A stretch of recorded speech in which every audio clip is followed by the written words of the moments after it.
Hola a todos, katawhan sa Dios sa Archdiocese sa Osamis. Sa ngalan sa tong kalahuron nga Arsobispo, si Archbishop Martin Sarmiento Humuwadidi, ug sa kahupungan sa Tibok Kaparian, dinhi sa lokal nga simbahan sa Osamis, kinin nausab si Reverend Father Eman Pujutan ang maghatod kaninyo sa atong mga pagpamalandong bahin sa Ebanghelyo karong adlaw. Mga igsoon ko ni Kristo adlaw karon nga Biyernes, Hunyo 5, 2026 ug karong adlaw nga Biyernes, first Friday of the month. Busa kanin usab kita manimba unya naay mga naay holy hour nga pagabuhaton ay oras santa unya ang mga devotos sa Sagrado Corazon de Jesus manimba ug ihalad ang maong pagsimba ug pagsakripisyo alang sa kalinaw sa kalibutan. Ilab na gayud alang sa kalinaw usab sa atong mga kasing-kasing. Usbon nako karon first Friday of the month, Hunyo 5, 2026. Ug karong adlaw usab adlaw nga Biyernes ato usab nga gisaulog ang memorial ni San Bonifacio, usa ka obispo ug usa ka martir. Busa ang kolor karon sa liturhikanong kasaulugan mao ang kolor nga pula, sanglit ang santos nga atong gihandom karon usaman ka martir. In other words, iyang gihalad ang iyang kaugalingon alang gayud diha sa pagtuo, alang sa pagbarog sa pagtuo ug pagsangyaw sa ebanghelyo. To the point nga iyang gihalad ang iyang kaugalingon siya gipatay siya gipatay gumikan sa iya ang pagtuo. Ug nining adlaw nga Biyernes ako nga pagtimbaya sa tanan nga naminaw karon sila nga naka-tune in sa kaning AM nga 567 ug sa FM 100.7. Sila usab nga nagalantaw sa FB Live sa DXDD ug kung asa kaning maabot niya tong ni kining atong pagsibya karon mayong adlaw kaninyong tanan.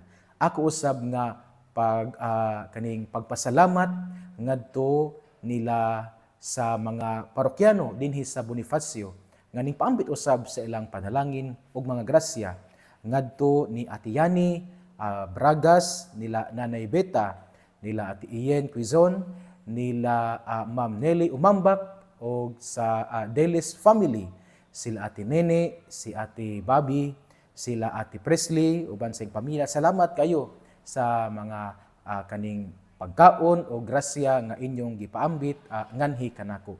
Ako malipayon tungod kay akong nasnati ang inyo ang pagpangga sa simbahan ug ilab na gayud pagpangga sa ato ang parokya. Ako usab day nga congratulations karong adlaw ngadto kang Reverendo Padre Romel Rodinas kay karong adlaw siya man nagasaulog sa iyang ikatulo nga anibersaryo sa ordinasyon sa pagkapari. Busa ngadto kang Father Romel Rodinas, happy Presbyteral Ordination Anniversary kanimo. Siya karon mao ang kasamtangang vikaryo paroko diha sa assistant nga kaning parish priest diha sa parokya ni San Juan Bautista sa lungsod sa Jimenez. Busa kang Father Romel, happy 3rd Presbyteral Ordination Anniversary nganha kanimo. Mga igsoon ning adlaw nga Biyernes, ang atong ebanghelyo mga igsoon, atong pagakutluon sumala sa ebanghelyo ni San Marcos. Samtang nagtudlo si Jesus didto sa templo, nangutana siya, unsaon man pag-ingon sa mga magtutudlo sa balaod nga ang Mesiyas kaliwat ni David, nga si David dinasig sa Espiritu Santo miingon man, ang Ginoo miingon sa akong Ginoo, lingkod diri sa akong tuo, hangtod nga himuon kung tumbanan mo ang imong mga kaaway. Si David mismo mitawag kaniyang Ginoo, busa unsaon man pagkahimo sa Mesiyas nga kaliwat ni David. Ang dakong panon sa mga tawo malipayon nga namati kang Hesus. Mga igsuon ang ebanghelyo sa Ginoo. Daygon ikaw o Kristo. Mga igsuon ang ato ang kaning ebanghelyo karon ato nga gikutlo sumala sa ebanghelyo ni San Marcos kapitulo 12 unya versikulo 35 hangtod sa 37.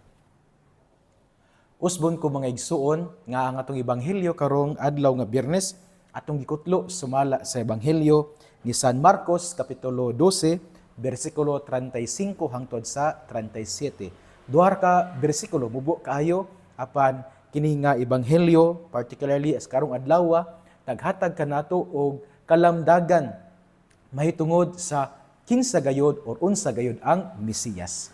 Diri sa ebanghelyo miingon si Jesus ngadto sa mga magtutudlo o sa tanan nga didto sa templo nga naminaw kaniya, ingon siya nga unsaon pagkahimong kaliwat ni David ang Mesiyas, nga si David mismo miingon sa Mesiyas nga Ginoo lingkod, nga miingon ang Ginoo nga ang Ginoo miingon sa akong Ginoo, lingkod dinhi sa akong tuo hangtod nga himuon kong tumbanan mo ang imong mga kaaway. Sa ato pamangigsuon, ang Mesiyas gitawag ni David og Ginoo. Now, unsa may pasabot niini nga miingon man si Jesus nga unsaon pagkahimong kaliwat ni David ang Mesiyas, nga mismo si David mitawag man sa Mesiyas og Ginoo. Ang Mesiyas diha sa karaang testamento ug sa bag-ong testamento nagpamatuod nga kini siya descendant gid siya ni David. Kay mao man ni siya ang gisaad sa Ginoo diha sa ikaduhang basahon sa libro ni Propeta Samuel unya kapitulo 7 bersikulo 3 nga ang Ginoo magsaad gayud og kaliwat ni David nga usa ka hari nga maghari sa Israel. Ug kini nga hari mauman ang Mesiyas. Apan ang punto ni Jesus nga miingon siya nga unsaon pagkahimong kaliwat ni David ang Mesiyas.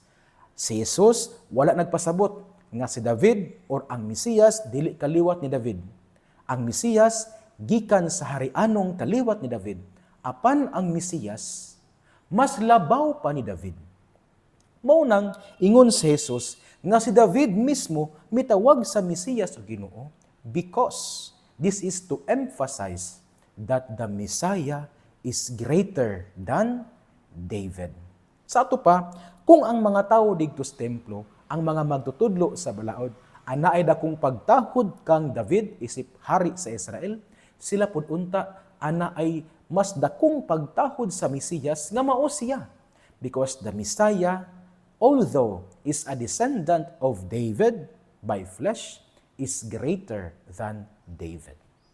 Mao na ang punto sa ebanghelyo, mao na ang konteksto sa ebanghelyo.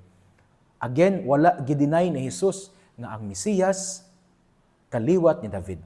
Yes, ang Mesiyas kaliwat ni David. Apan ang punto ni Jesus sa iyang pag-ingon, unsaon pagkahimong kaliwat ni David ang Mesiyas is to emphasize that the Messiah is not just a mere descendant of David, but the Messiah is greater than David. Unsay punto? Aron isilsil sa unahuna o sa kaning alimpatakan sa mga magtutudlos balaod ug dito sa templo nga if they have kanang great respect kang David, naapot unta sila mas dako pa nga respeto ngadto sa Mesiyas nga mao si Jesus because the Messiah is not just a mere descendant of David but the Messiah is greater than David. No wonder why sa Ebanghelyo usbon nako miingon si David iyang gi-address ang Messiah as Lord. Again to highlight that the Messiah is greater than David. So ato nang hinumduman mga igsuon nga kung ang si David naay dakong respeto ang mga Hudiyo, mas naa sila dakong respeto sa Messiah kay mao man siya ang Ginoo, and then siya mas labaw siya kang David. Unsay mensahe ani or application ani sa atong kinabuhi? Simply, if we show respect to people, we must show greater respect to God. If we obey people, we should have greater obedience to God. Kung kita nahigugma og nagrespeto sa tawo, mas dako unta taggugma og respeto sa Dios. O kung kita musugot sa usa ka tawo, mas naapatay dakong pagkamasinugtanon ngadto sa Dios. Kung kita dinhis kalibutan na atay gilantaw nga mga modelo nga mga tawo nga inigdako nako, ingani kong kuhaon, ingani kong kinabuhi, then mas himuon natong modelo ang Mesiyas nga mao si Hesukristo. nga mao ang atong Dios. What's the danger di ay mangigsuon? Kung kini dili nato buhaton, karon sa kalibutan, daghan na kayo ang mga tawo nga ang gi-idolize tawo. Di man siya dautan, pero unsay nahimo nga kaning consequence. For example, kung mag-idol og tawo, ang bisag unsay buhaton sa tawo, bisan na og nagbuhat siya og sukwahi sa moralidad, buhaton na pod kay mo may gibuhat niya. Idol man niya, ay nga di pod akong buhaton. Mao biton nang gibuhat sa akong idol. Bisag dili angayan, ay nga ni akong suoton kay mo man ang gisuot sa akong idol. Bisan og dili siya kana bitawng haom sa unsay mga customs diya sa komunidad or bisag or haom sa unsay maayong pamatasan, ako ning buhaton. Anyway, ingani bitaw ang akong idol. Worse, if our loyalty dira lang sa tawo, dili na ta loyal sa Ginoo. To give you an example, kana bitawng kani gubot magkayo ato ang nasod Pilipinas ron no. Naunsa na ning ato ang Senado o bisa unsa pa na diya ang mga panghitabo. This is the consequence kung ang ato ang loyalty adto lang sa usa ka tawo. Dili na loyalty sa Dios. Kay kung naatay loyalty sa Ginoo, kuan man ta adto man ta sa kamatuoran mo tindog. Bisan na og daghan ang sukwahi nato. Bisan na og daghan mo na giingon bitaw dira bitaw sa mga kamantay mo dira sa mga kana bitawng sa BCBP bitaw na siya nga murag slogan, if others ato unsa na kana bitawng kung sila kung daghan ang dili honest, mas masupili ko nga mas maayo nang ako'y sana bahalag daghan og kanang dili honest basta ako honest ko sa akong kaugalingon. So meaning to say mga igsoon nga kung kita diya sa atong kaugalingon kung atong gi-idolize tawo lamang mo nay mahitabo nga makigpatay ta, makig-away gyud ta, makigubot gyud ta, gumikan lang not because we stand o sa unsay kamatuoran pero tungod kay ang ato mang giprotektahan ang usa ka tawo. Muna'y peligro. Kay if we protect the people, kung atong giprotektahan lamang ang interest sa usa ka tawo, then ang consequence might be nga malimot na ta sunod sa unsay balaod sa Dios. Malimot na tag sunod sa unsay kamatuoran. We protect the interest of a particular person at the expense of truth. Muna ni tabo gyud sa tuang sa tuwa gyud nga kaning sa atong nasod gyud ron nga seemingly ang naas posisyon murag naa gyud sila giprotektahan nga mga tawo ba nga likay-likay bitaw unang nga kung na procedure sa impeachment then let it be, pero dili pud unta kalimtan ang other aspects nga kay bitaw dili bitaw ingon nga naay kana bitaw ipa-delay, dili bitaw ingnon nga murag nalimtan na karong panahon na unya wala bitaw gihatagan og equal nga pagtagad or kaning focus or attention ang mga butang ay ingana because perhaps ako ang opinion lamang kini nako nga naagyo giprotektahan nga mga tawo. And that's the reason maunang diri sa ebanghelyo gipaklaro gayud ni Jesus nga the Messiah is not just a mere descendant of David, but he is greater than David, to teach us that our loyalty should be to God first. Kung naatay dakong pagtahod sa usa ka tawo, mas dako unta tag pagtahod sa Dios. You know why? Mao puya pod ni siya ang gipakita ni San Bonifacio, ang santos obispo ug martir nga atong gisaulog karon. He was known to be the apostle to the Germans because of his missionary work propagating the faith ngadto sa German people. Unya gumika niini siya gimartir, siya gipatay. But he was not afraid to give his life for the faith. Why? Because he was loyal to God than to men. Wa siya nahadlok sa mga pagano nga buot mupatay kaniya. Wa siya nahadlok sa hulga sa mga pagano nga mupatay kaniya.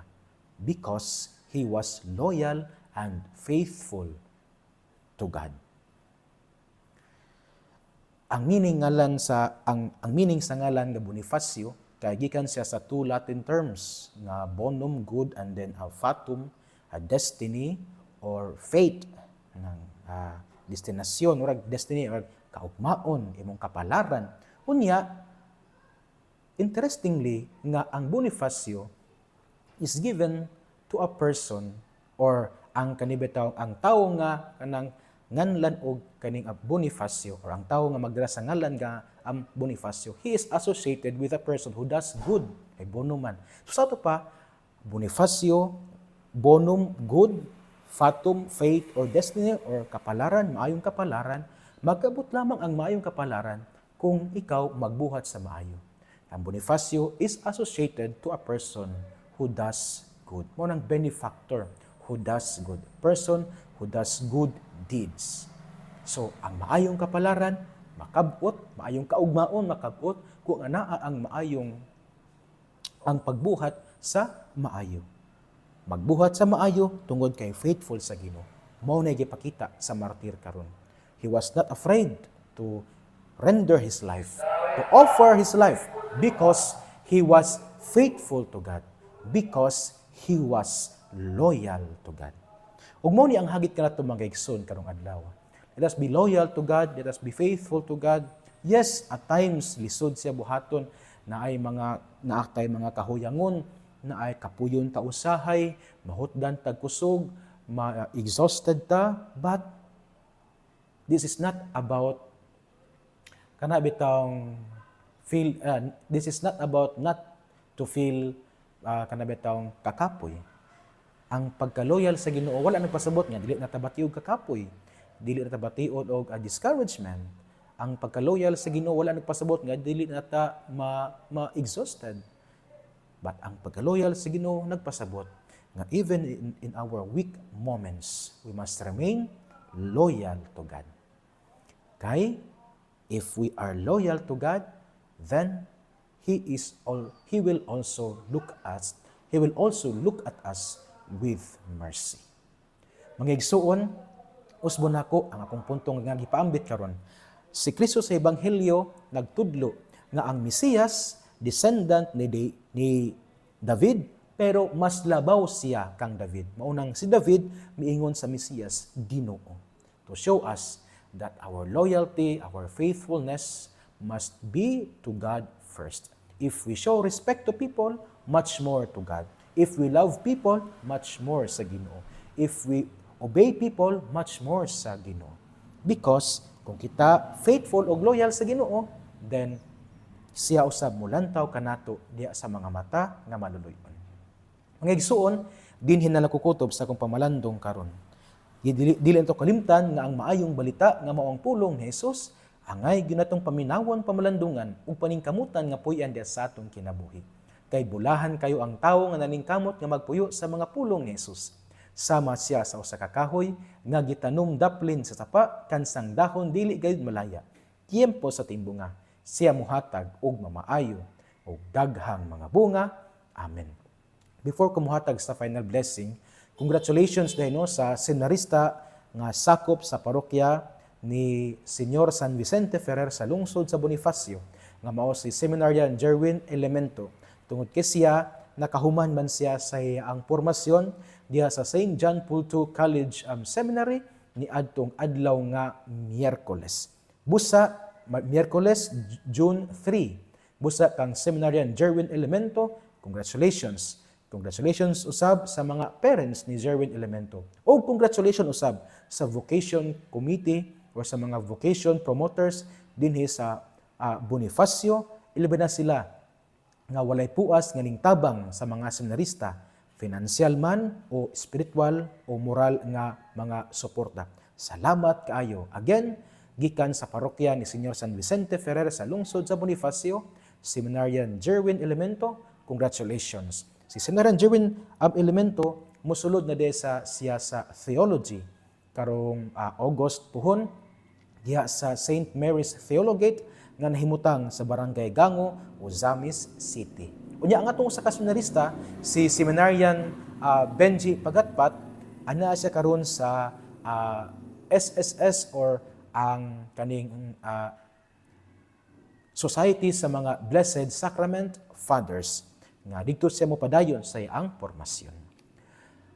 Mga igsunuban sa pangiliya sa tong mahal nga inahan, nagisangpit natong mga misamis nga Birhen sa kuta, ang Dios unta magapanalangin kaninyo kanunay sa ngalan sa Amahan ug sa Anak ug sa Espiritu Santo. Amen. Hangyoon mo nako di ay no nga ato nga iampo, makanunayon nato nga iampo no sa inyong personal nga mga pag-ampo ang kalampusan sa ika-132 nga CBCP Plenary Assembly karong umaabot Hulyo 3 hangtod sa Hulyo 10 dinhi sa tuang probinsya Misamis Occidental, dinhi sa tuang Archdiocese of Osamis. Atong iampo kini nga kaning event aron mahimong magmalampuson gayahan kita sa Ginoo sa pagpangandam ato sa biampo ang mga tawo nga nagpaluyo niini, ang mga in charge sa mga nagkadaiya nga mga working committee nga unta malamdagan no nya kitang tanan madasig ug hinaut nga kini nga kasaulugan magpalig-on pagayod sa atong pagtuo, especially nga this year we are celebrating our Diamond Jubilee as a local church of Osamis. Mga igsoon, magapanalangin kaninyo kanunay ang magagahom nga Dios, ang Amahan, ang Anak, Espiritu Santo. Amen. Mag-amping mayong adlaw ug kay Dios les siempre bendiga.